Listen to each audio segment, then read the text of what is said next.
right, welcome everyone to another episode of the Cosmic Matrix podcast with your host Bernhard Guenther this time.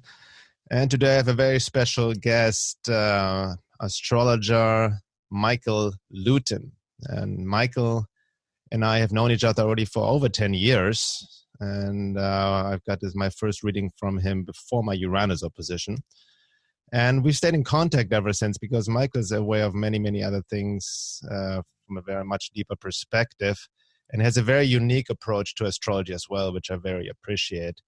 You can find him at michaellutin.com, and he lectures all over the world. He's given workshops all over the world. He's done astrology for many decades. He's written a few books as well, which I found very insightful. Some of them was Sunshine's The Astrology of Being Happy. It's about the nodes. Made in Heaven, The Astrology of Why People You're Attracted to Eventually Drive You Crazy and What You Can Do About It. I like this one as well. And Childhood Rising, The Astrology of Your Mother, Your Father, and You. And I think he's working on a new book as well right now. Welcome to the show, Michael. Well, it's really great to get a chance finally to talk about all the things we talk about all the time. Exactly, behind the scenes. So, we have much to talk about and get into. So before we dive into more deeper topics, I'm just curious about, how you got into astrology and your unique approach to astrology. Because every astrology has their own approach. I think it's important to say that right up front because everybody does have a point of view and everybody has a valid approach to it. And so many people have so many different views of it. And I think that what I've developed over the last years since I got into this in the end of the 60s and I was into it actually before when I was a little kid. There was a lot of aspects of what I do now that were involved when I was really a child. But it's important to say that right up front that any system that I have encountered, whether it's ancient astrology or Vedic astrology, they all have a certain position and a perspective that I totally have to accept and respect, but I don't pursue every possible end. When you get into astrology in the beginning, it's important to check everything out, all the systems. It's very important, but eventually you're going to find your area that you are attracted to and that resonates for you. I started out really with just Eastern philosophy and reading. I spent about 3 years studying the Tibetan Book of the Dead. I don't even know why. It just tells you what kind of a fun guy I am. But I spent about 3 years reading just that book. I was working on a novel at the time, but I found very informative and instructive and probably correct in terms of living. And from that, I drew to other aspects of Eastern thought, and then that took me into astrology. And I studied Western astrology, which I practice now. And at one point, I realized that I needed other methods to describe not only how the astrology and the planets affected people, but how the people were affected by the planets and by how the people responded. It wasn't enough to say you have this because your moon is here or your Mars is there. That was diagnostically correct, but it didn't promote any healing. It was diagnostically, yes, very amazing. When you get into astrology, you realize, how did you know that? Even with the nodes of the moon, when I was first studying, I remember staring at the page and thinking, how do they know that? So it's a mind-blowing experience to have your chart done in the beginning. But I've come to realize that one session is not nearly enough. When you see an astrologer and the astrologer resonates with you, you're beginning a relationship, a communication with that person. And that's when I got involved in psychotherapy, involved in the method that I am dealing with now, which is, and I've been working on it for many, many years, and that is called communicative psychoanalytic psychotherapy. It's a big mouthful, but it's about unconscious communication and how valuable astrology can be in developing your abilities for unconscious communication. And it's on that level that healing can really happen. Interesting. So there. Yeah. No, beautiful. I remember that when you gave me my first reading, I don't even know how I came across your old website, the old HTML website back in those days. By the way, I love that website. That was awesome. That's why actually very unique, because And it felt like you said, almost get like rid of it, get rid of no, Dreamweaver. It's love it so because 90s. It's so no, 90s. I love that. I love it because you also didn't give a shit, because you're an excellent astrologer. I was also impressed how accurate even just your sun sign astrology, like the little updates you have here and there, were very accurate through your own unique system. But then eventually I contacted you for a reading. I remember you were in LA. By the way, Michael is based in New York. You can contact him for in-house sessions there, but he also does it over long distance. I remember you were in LA. That was before my Uranus opposition, almost 10 years ago. Yes, I remember that. And I came by for a personal reading. And that's what I experienced, like your approach, like, because most people, I feel, even myself back then, they're going, always going to an astrologer for the same topics, like, what about my job, my love, my relationships? Tell me something good must happen, please. Right? You didn't give me that at all. You also have your own unique of humor. And then also you brought, and that was really profound for me, that psychological aspect, and really reflected back to me deeper issues I needed to look within me, and didn't even talk in this astrology jargon, right? But used it in a more practical way to really take me the responsibility for myself, for my own inner healing. Right. And you can see also in an astrology chart, and that's always confounded me, the childhood wounding is even in the chart, right? So to speak. So that always kind of fascinates me, like, okay, what is the paradox between free will and predestination and all of that? Why did you incarnate with those parents? Exactly. Why did you choose that? Was it a random act? Whatever it is, that's the story you came in on, and that's the horse you have to ride, with all aspects of it. And those are the people that you have to learn from, and those are the people you have to teach. Yeah. So that's what happens and that's why you're incarnated there, because you have to learn from those people and teach them a lot. And that's what I always make a joke, that you can't really forgive your parents as you screw up your own kids, because that's when you understand really how hard it is to be a parent and to raise kids. But the real thing is that's the story you came in on, and that I think that is more, and that's more valuable in the long run than telling people they have Neptune here or Venus there, because it's a wonderful diagnostic tool, but it doesn't heal anything. So sometimes I forget to use astrology in the reading. Of course, I do everything in my head beforehand. I work before that. But I don't always mention the planets. So sometimes people will say, did you do my chart at all? And I think, because we're just having a conversation about the real issues of their life. Yeah. No, I really appreciate that. And on that note, it's interesting because, yes, it's a diagnostic tool and it's very mathematical and left brain. But the true art of astrology, even in the ancient times, it's a psychic art as well. You need to have a certain ability and certain intuition to read a chart, because I'm really fascinated. I realize, like, I have some very basic astrology knowledge, but it's hard for me to get the bigger picture when I look at the chart, how everything interacts, because it's easy to learn the book definitions of this is what Moon in Cancer means, Venus in Scorpio, whatever.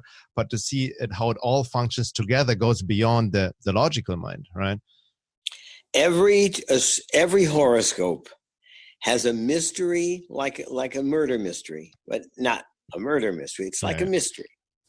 Every horoscope. What I try to do in my work before the person comes is to discover the mystery, not to answer it. It's not my job. It's not my life. They have to do it. But if I can help them identify the mysterious things that don't fit together, it's a puzzle. If they can identify the puzzle, they're more likely to be able to embrace it without trying to think they have to find an answer to it. It's embracing the puzzle that makes people much more happy in their life than trying to be something that they think they should be. And that's the great thing about astrology. It defines behavior, and our destinies is very different from each other. If we can identify that and embrace it, way ahead of the game. But that's the way I really see it now, is if I can help them identify that, and then they recognize their recurring patterns, their obsessions, their unconscious repetitions. Those are the things that give people humor about the crazy things that they do. Yeah. And that's what we all need. Yeah, exactly. No, it's true. Now, I really found it's really also a great tool for anybody to learn about yourself, a basic tool to gain self-knowledge, like you mentioned before, to gain self-awareness, self-acceptance, acceptance of your parents. So you realize you cannot blame anyone anymore. It's just your journey you're on. So it helps to raise this awareness. But I also address, astrology has become so popular nowadays, and on the internet, you can put in your chart and everywhere. Where do you see the quote unquote limitations of astrology, where people almost abuse it, where they just blame, oh, I have this, and my planet is in this and that, and they just blame, they just, are stuck in the diagnostic realm, but don't take any responsibility. Like everything else, people are at a different level of inquiry for whatever their life is about. You can, like an automobile, for example. Some people like an automobile because it's red and it has flashy wheels. Some people say, no, I really want to know more about this, why this car works. And then some people become an expert at the mechanics of developing transportation. So although I do have to roll my eyes a little bit sometimes when I hear people say things about astrology or various elements of their chart, it's a gradient. It's not something that's why I realize now people need to really go into a relationship with an astrologer that helps them actually develop the relationship itself, which is therapeutic. That's what's therapeutic. But people think that they're going to go to an astrologer like they're going to get their hair done. Well, they do, because I haven't had my horoscope done. And then some people go to astrologer after astrologer after astrologer after astrologer. Why do they do that? They do that because something didn't happen. That's the real reason. Because once you find somebody that you can connect with and go deeper with on all your issues, you don't need a lot of other astrologers. I mean, there's a different type. If you want to do horary astrologer or electional to time events, that's different. But if you're just pursuing your life on the things that people really like, health, marriage, career, those things, it's much better to be with somebody who understands you and recognizes you and validates you. It's not to make the astrologers rich, believe me, but it really is an opportunity to explore a relationship that opens the doors of perception to you. But I agree. I mean, people are at all different levels. People are, and I knew somebody once, I had a student. She was really wonderful. She was learning and she was terrific at what she knew, but she didn't know how to put the thing together, just the way you're saying. She didn't know exactly how to do that.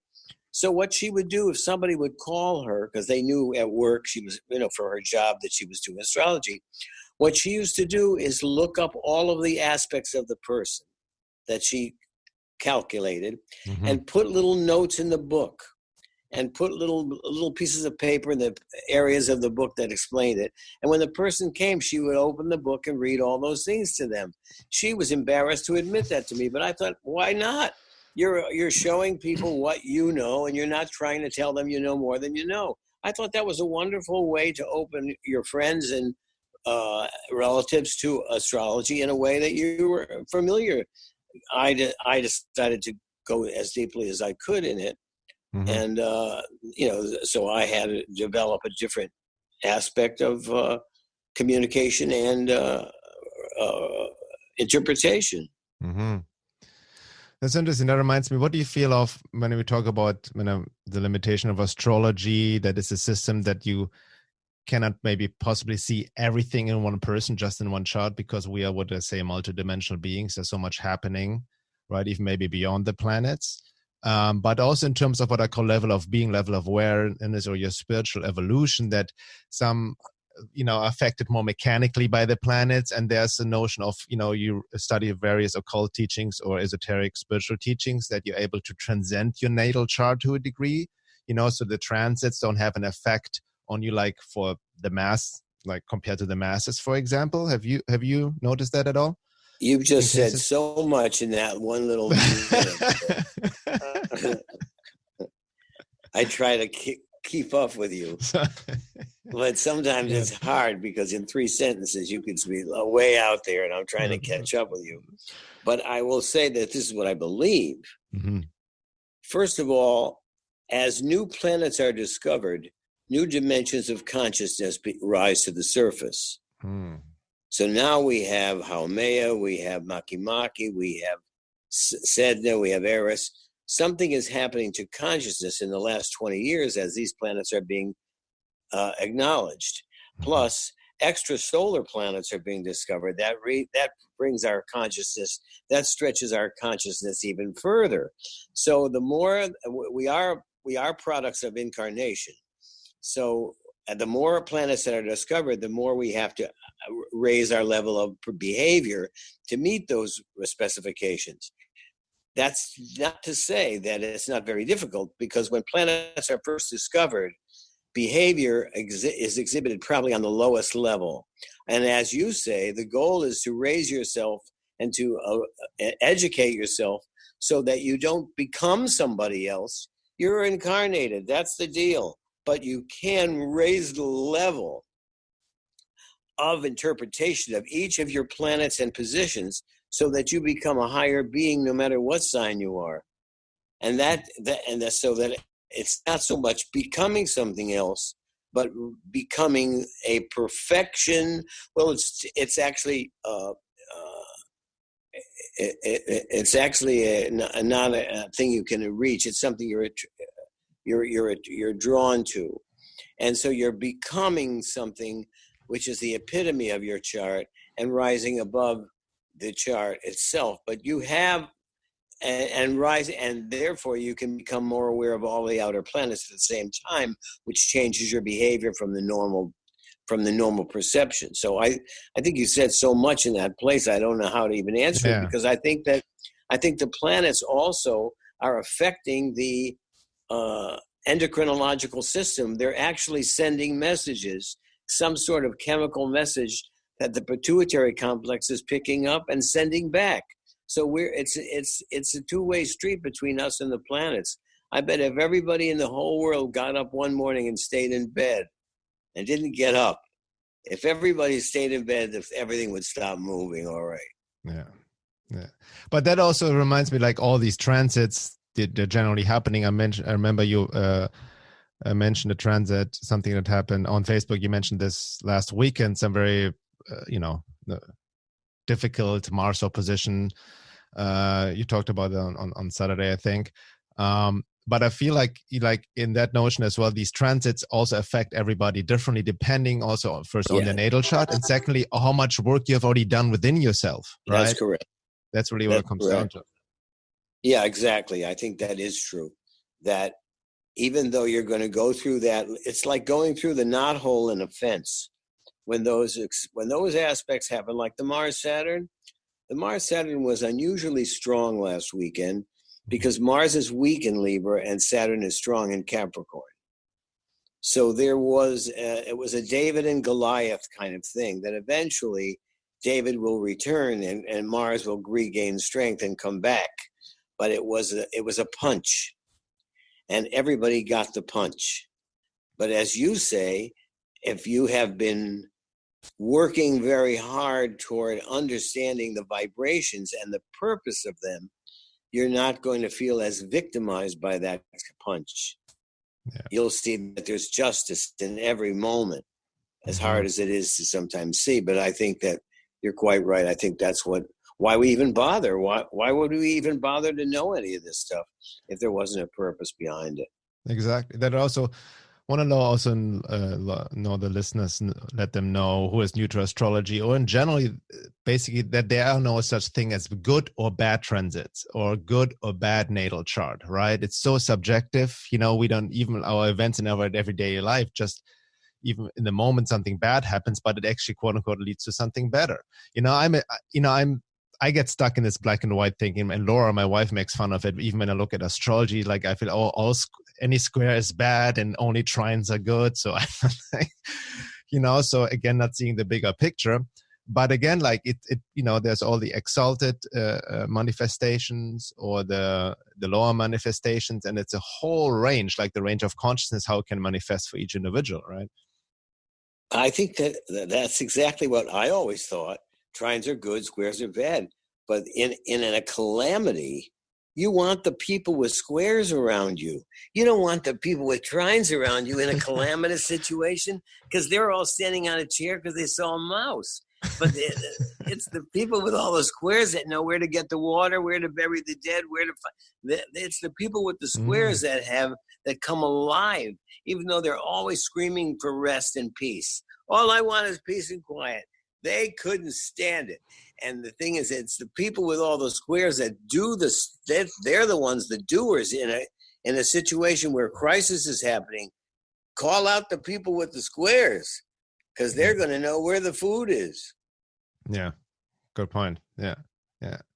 But we all dread. Well, we live on a wheel. We live on this wheel of pleasure and pain. So we think, and it's true, the trines give us pleasure, the squares give us pain. Is there any purpose to pain? That's debatable. Some people say there is a reason why you have this, and not just your karma is that. You have this because you have certain abilities that other people don't have. That is the truth about squares, even though people with a lot of squares are a major pain in the neck most of the time. But they're the people who are problem solvers. They see life as a cat's cradle with all kinds of conflicts and contradictions. The trines people don't like contradictions. No. They like things to be smooth, of course, and it's great for them. But it's the people with the squares. The people with the squares don't know what to do with themselves when things are there's too many trines going on. Interesting. That's a good point. I can see that. And also, I mean, what reminds me of what you said, also quote unquote, human nature of the pursuit of pleasure and avoidance of pain, you know what I mean? Which also creates imbalance and stucking stuff away into the shadow, but pain, quote unquote, and suffering is also part of the friction of the evolution of consciousness to, confront our wounds, our karmic, quote unquote, lessons in all of that. I was just talking about that this morning. Now, was I talking to someone or was I talking to myself? I can't quite remember. We're all good friends. But I remember I was talking about this morning, and the idea of right now we're under a Scorpio lunation because we're having this conversation at the end of October in 2019. But during a Scorpio lunation, the manifestations are quite different because every single person in the world is now under great pressure from the Saturn-Pluto Jupiter Capricorn South Node thing that everyone's been talking about. So everybody, no matter where you are in life, rich or poor, the rich people still have the same death anxiety as the poor people. It's death anxiety that has now gripped the world. And some things are literally challenging to life, and other things are psychological and emotional and spiritual. But everybody's got this death anxiety right now.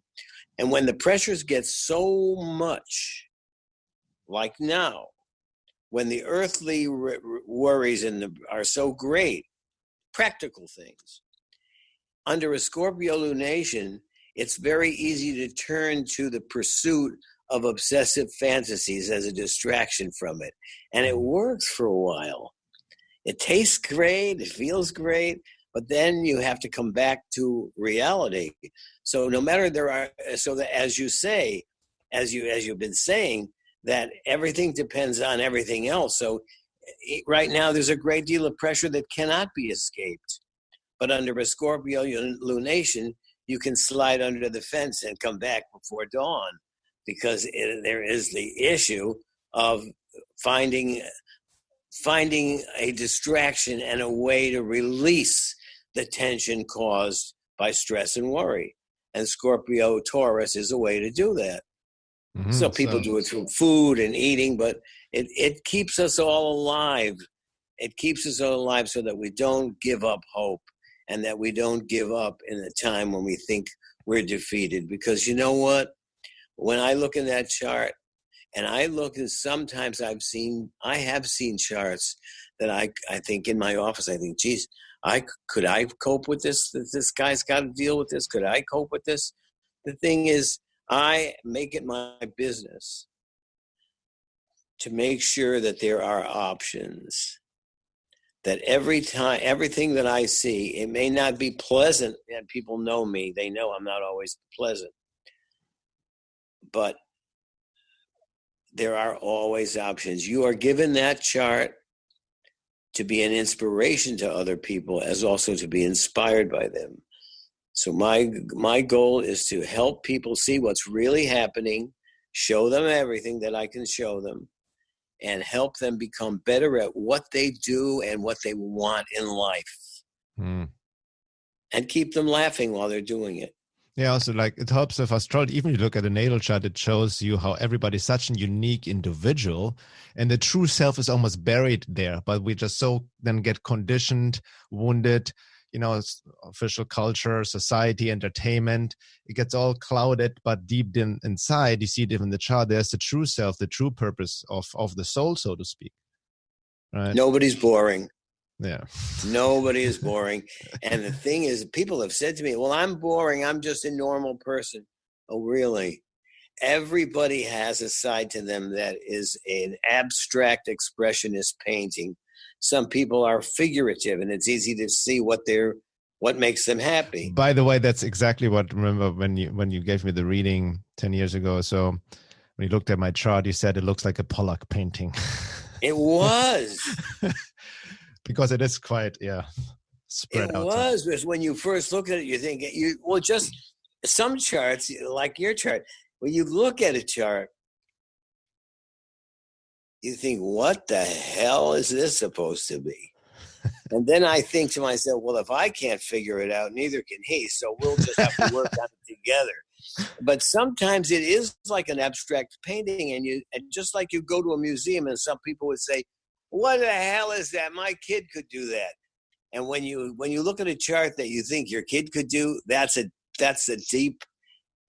full of conflict, full of irony, full of contradictions. How could he be this if he's that? How could he be that if he's this? And I think, well, it's not my job to figure it out. He'll have to figure that out. That's why he's here. And that's why he's coming to my office, to help him identify what this is supposed to be, but not necessarily say, this is a picture of a meadow and then there's a house at the meadow. That's not what it is. Not everybody is born for that. Some people are born for a different kind of search. You obviously were born for a different kind of search, because you're definitely an out-of-towner. You know what I mean? I can agree with that. Yes, an out-of-towner, exactly.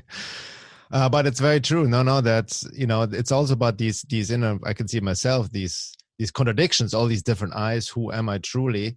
But this friction, this internal friction, if you own it, that's also leads to the alchemical transformation.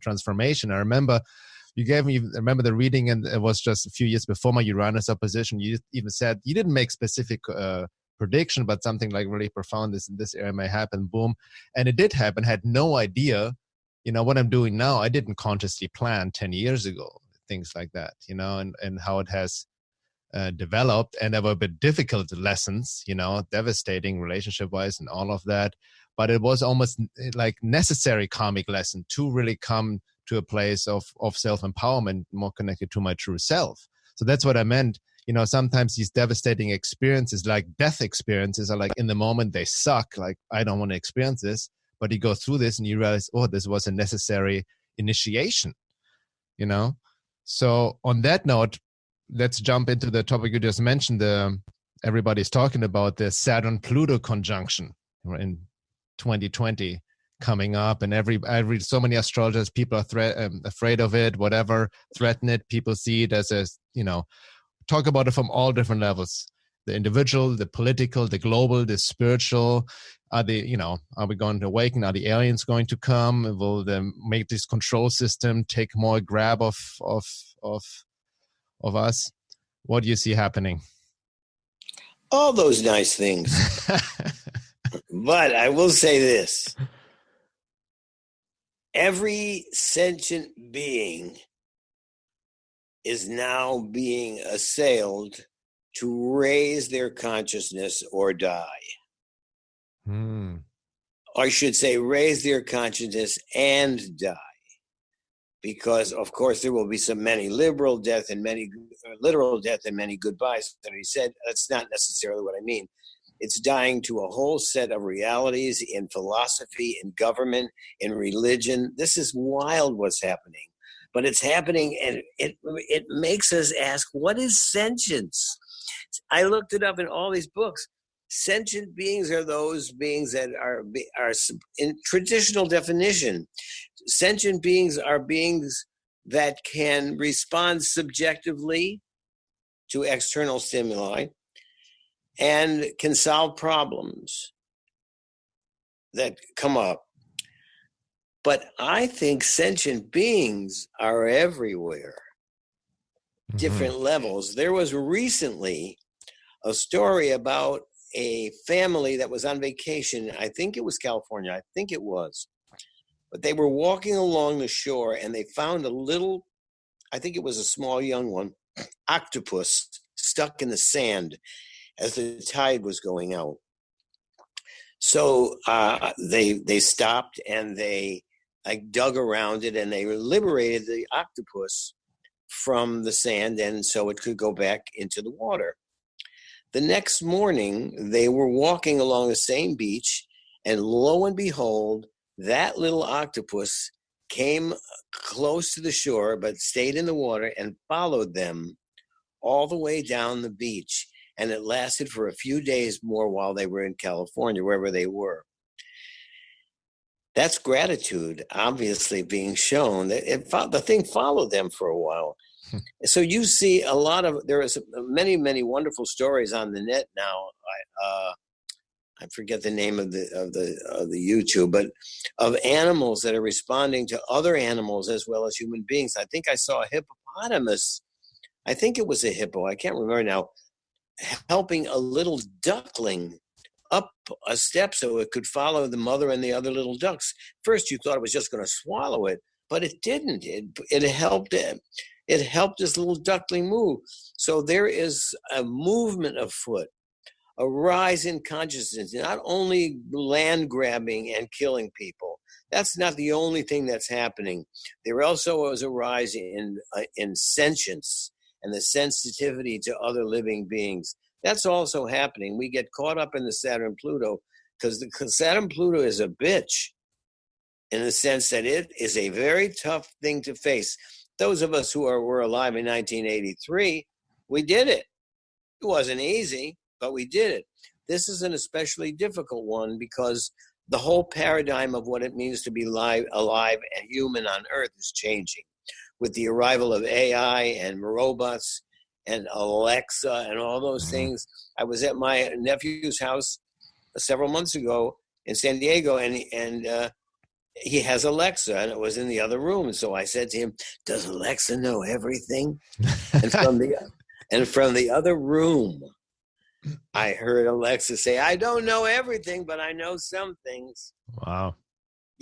See, we got to get used to this. Yeah. So on that note, record quick. That's also the dawn. We can get this later, but I'm curious. The dawn of transhumanism ties it also into what we experience with Taurus and Uranus.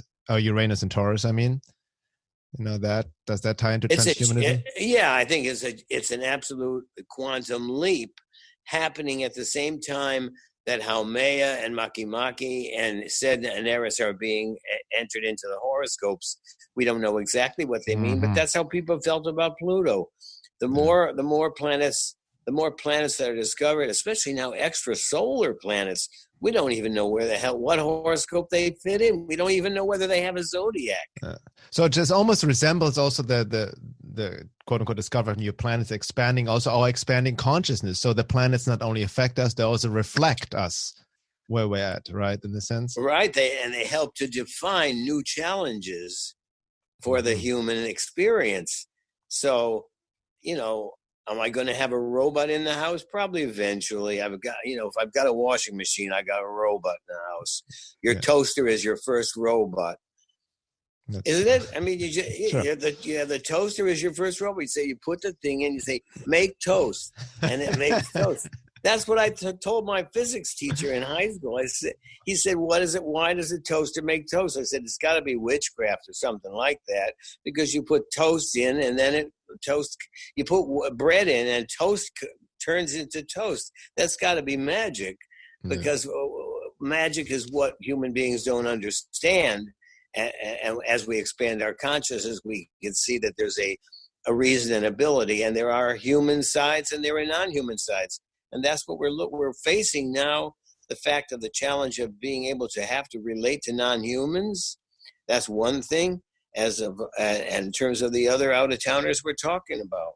Mm-hmm. So, yeah. So when is actually the Saturn-Pluto conjunction happening exact, the date? Well, I'll tell you, but then I'll tell you, don't wait for that date. Because by the time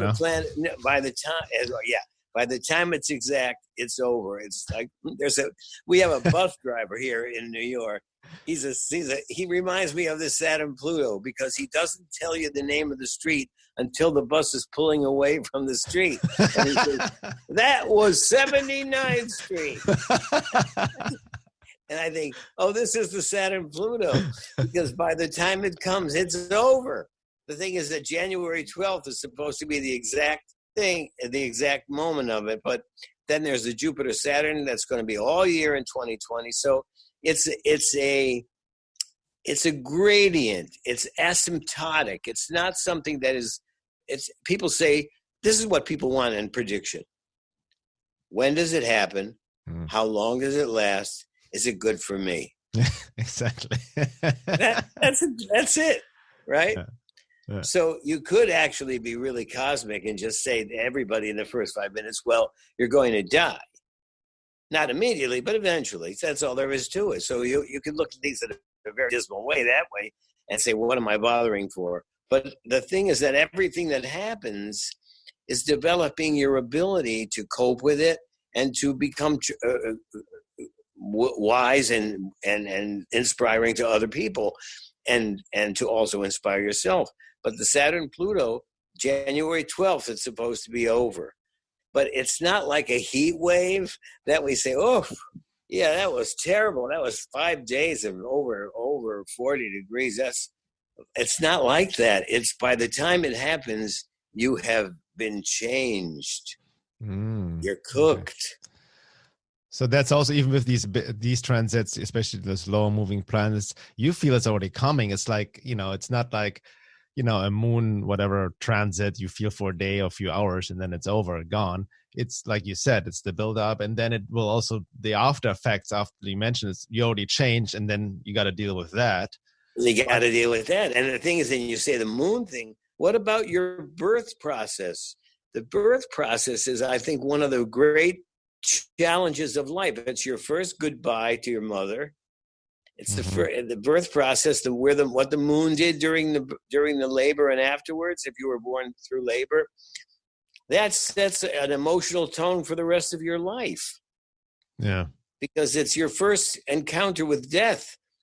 Leaving the womb is like death, and it is showing people what really was the first contact and separation they had from the protective womb. So, of course, that moon thing lasts your whole life. Every month, your moon is in the same position it was when you were born. So you unconsciously experience it. That's the basis of all my work.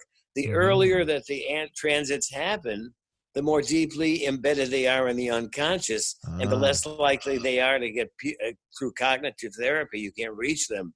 That's why I got involved in unconscious communication, because if things happen really early and they're very prolonged, like if you have a very prolonged aspect in very first 5 years of life, those things are going to remain on your unconscious truth. and you're going to be acting them out all the time. The more that therapy can bring out your repetition, your unconscious repetition of those memories, the easier it is to free yourself from them. Interesting. So that makes sense that the birth experience itself is actually a death experience, because you're separated from your mother from this cozy womb inside and then thrown into this world, mostly violently by doctors. I got into, really. And I got into this aspect of my work by meeting a psychiatrist who I believe was he was the man, I always call him the man who killed Freud, because he had really gone beyond Freudian psychoanalysis in his work. And he was very criticized by many. His name was Robert Langs. He was criticized by many psychiatrists, good psychiatrists, who were very against it, because he believed that the psychiatrist was also being unconsciously monitored by the patient. But many psychiatrists couldn't take that because they blamed everything on the childhood. And he believed that the patient, let's call him the client, had also as many accurate perceptions as distorted, and that was the gift, was to be able to release those accurate perceptions of the therapy, which are unconscious. So that I've been working on that and trying to develop that in my astrological practice since 1975 when I met him. So it's 25. Is that 39 years? Something like that, yeah. It's 1975 is 39 years ago. Yeah, I was five. No, it's longer than that. I was born 72. I'm 47. That's more than that. Yeah, it's over 40. It is 25 and 20 is 45 years. Yeah, I was 5 years old. Yeah, I was 5 years old. There you go. No, but it's true. Even if you know nowadays that the first 3 or 4, up to 5 years really set the stage for the rest of your life. And like my wife Laura, she works with somatic therapy and all of, and also somatic therapy, tuning into the body, because all of the trauma we experience, we cannot even consciously remember and process via talk therapy. There needs to be, a deeper process, but the body holds score. But again, like a lot of the wounding and trauma we experience happened in the first 4 or 5 years, which correlates to what you said. Those transits may have reflected that or affected it as well. And when you think about aspects that are exact and partile at birth, that's the horse you rode in on. That's part of your makeup. It's what we call your product feature, and that's what you have to embrace. If you're born with something exact, that's in your chemistry. And there's a genetic level, a historical level, a psychological level, an interactional level, and a spiritual level. All those 6 levels have to be identified in doing a horoscope. That's what I try to do. Mm-hmm. That's why I don't just say you have the moon here and the Venus. I remember my friend Jeff Jower, who was a wonderful astrologer. He's no longer with us. But Jeff always said, don't forget to mention the planets, because there's magic in the name. So I try to always remember that and not just wipe out references to planetary transformation, because I think it's important too. And I get that from Jeff. I never forget that, because sometimes it's like people will say, did you read my chart at all? Sometimes I'm so into translating the planets into their life that I forget to mention them. Yeah, but it also shows you this using astrology that you're able to say that and not just mechanically repeat definitions of certain constellations and whatnot.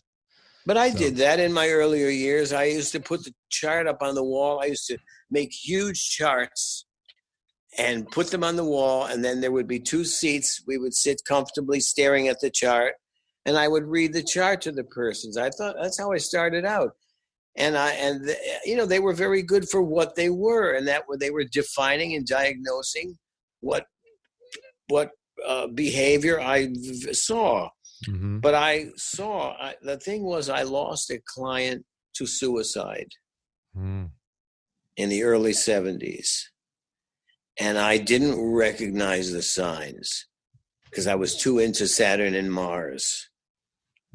I was too into the definitions without recognizing the signs and behavior. And that's when I realized, you know what? I need more training. Astrology is great, but I'm not doing my job, which is to identify and to heal the best that I can. Yeah. And that's why I got into what I got into. I fell into this communicative psychoanalytic psychotherapy, and it filled the bill for me, and it helps to flesh out horoscope interpretation.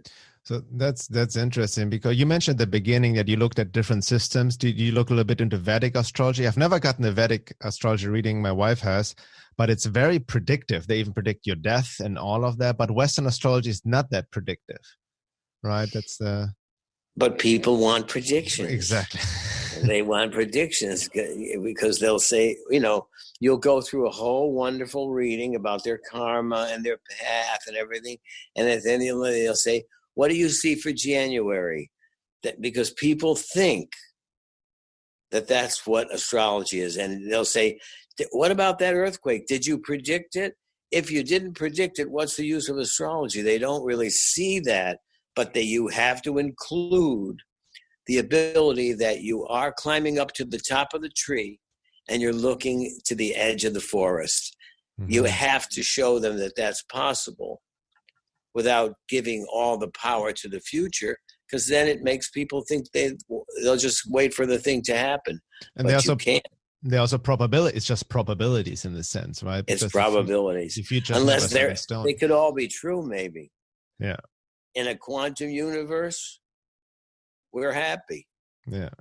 So that's interesting. Now I want to just go, before we go big into the bigger trends that's happening right now or coming up, what you said about reading a chart and then childhood. So I'm curious, a little bit about my work. So I talk about, especially there's a lot of research out there about psychopaths, genetic psychopathy, as I call it. A lot of Dr. Robert Hare has wrote a book, Without Conscience. There's more research coming up that a psychopath defined as somebody who has no conscience, literally no capacity to feel love, compassion, and they feel very different, literally feel themselves as separate from normal humanity. But genetic psychopathy is people who are literally born without a conscience. It's not necessarily related to wounding within childhood growing up, right? Which we most feel like pathological individuals develop from that. Can you read in a chart if somebody is potentially actually a psychopath? That's what I've always wondered, because when we read charts, maybe we always assume that everybody has the same capacity for love, emotions, and their transits affect them. I think you have to know the person. Yeah. Because I've known situations that are so terrible in infancy that they carry that wound with them all the time. Mm-hmm. That does not necessarily mean they're going to be devoid of humanity. That's what you have to watch the human behavior and see. You can't know that from looking at the natal chart. Right. That would be cursing somebody. Yeah. But I will say that if you encounter behavior, I remember someone who died quite young. He was a very nice young fellow, and he had one of the most difficult charts I ever saw. You could probably say he would not form any normal relationships. He was a very nice guy, actually, but he had a tough family thing. He died at 37 years old. But if you look at a natal chart, you see all kinds of possibilities. Experiencing the person will tell you where they have gone and where the development has been hampered or stopped. At that point, the Buddhists in Tibetan medicine, Terry Clifford had wrote a book. There are many books on Tibetan medicine and psychiatry, but one belief is some people, the medicine for them is compassion. And they have gone to a certain place that they will not solve that problem in this particular incarnation. So you have to develop compassion at a distance. Mm-hmm. Your objectivity counts. And if you can identify the behavior that you call psychopathy, if it's psychopathic behavior and it's dangerous, you have to stand back, look through a telescope, and still seek to develop compassion for that person. And hope that in the next round, the next movie, the person will remember that little bit of compassion you gave them. So sometimes the healing medicine, just like in regular medicine, is not going to help any case that's too advanced. Whether it's spiritual illness or physical illness, the person must go through what they have to go through. But if they can realize that you have to administer that medicine with compassion and wisdom, they will have a better chance in the next round of not repeating that behavior. But I can never personally be comfortable saying someone's a psychopath by looking at a horoscope. Yeah. No, that's fair enough. That makes sense. But also, yeah, compassion from a distance without falling into blind compassion. You know, that thing of that's seductivity of a sociopath. Yeah. Or what the Buddhists call idiot compassion, right? Yes, right. You don't make your boundaries clear. You have to make the boundaries clear. I try to keep very, very good boundaries. I try very hard to keep boundaries. And that's part of the method of psychiatry that I have been working on, is actually keeping the framework very strict, because individuals who have been raised in a chaotic environment will never want to keep a framework. They're always going to want to probably usurp the boundaries.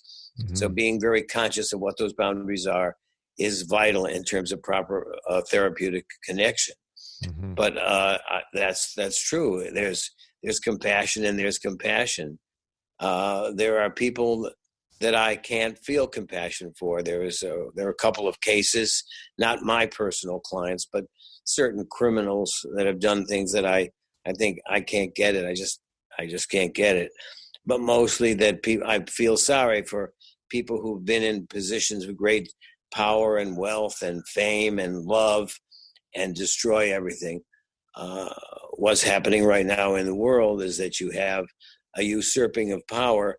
Capricorn is always involved with power and its potential to abuse it.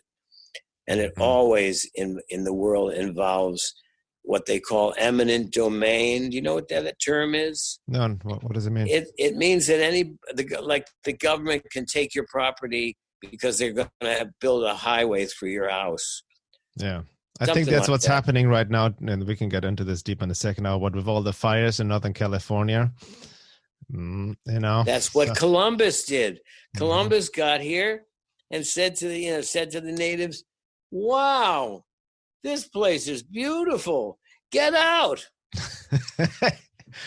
Exactly, because literally what he said, there have been plans of the superhighway through Northern California, we don't know. It could be all about real estate. Yes, we talked about buying up. People are going to flee California now, and that's going to be perfect for real estate developers.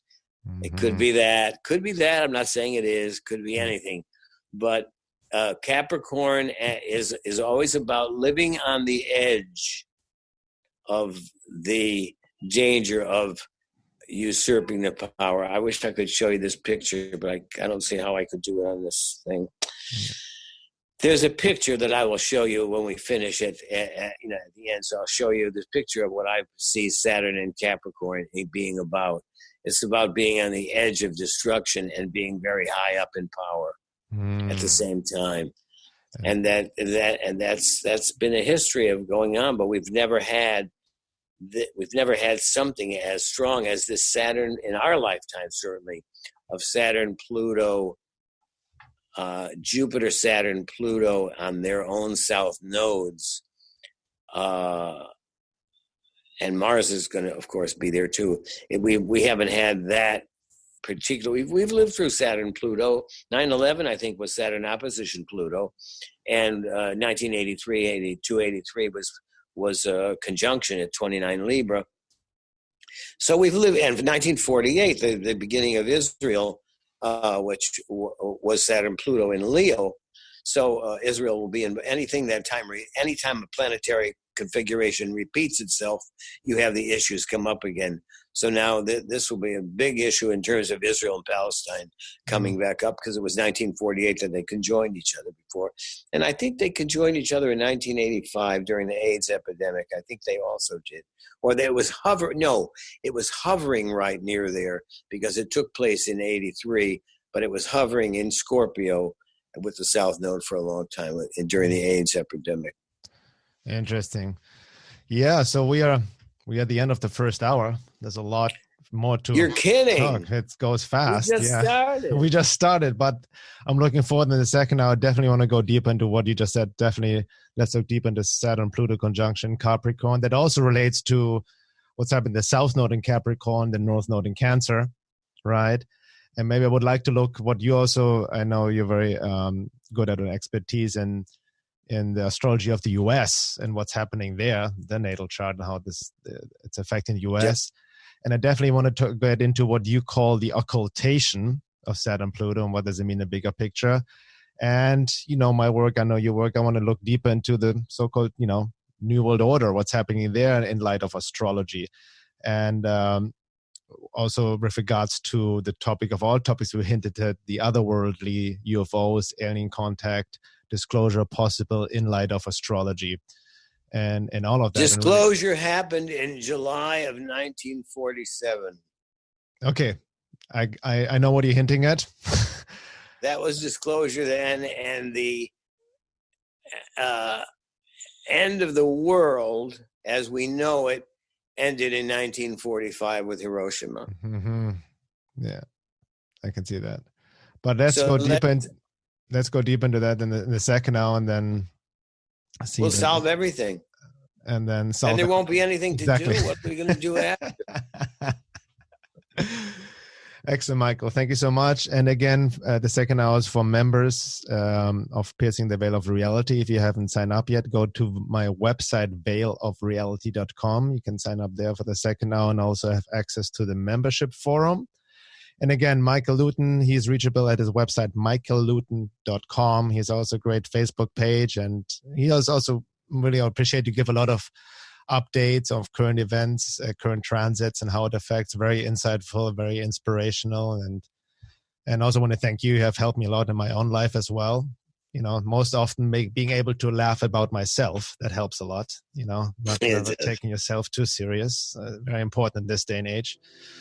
And we'll be right back.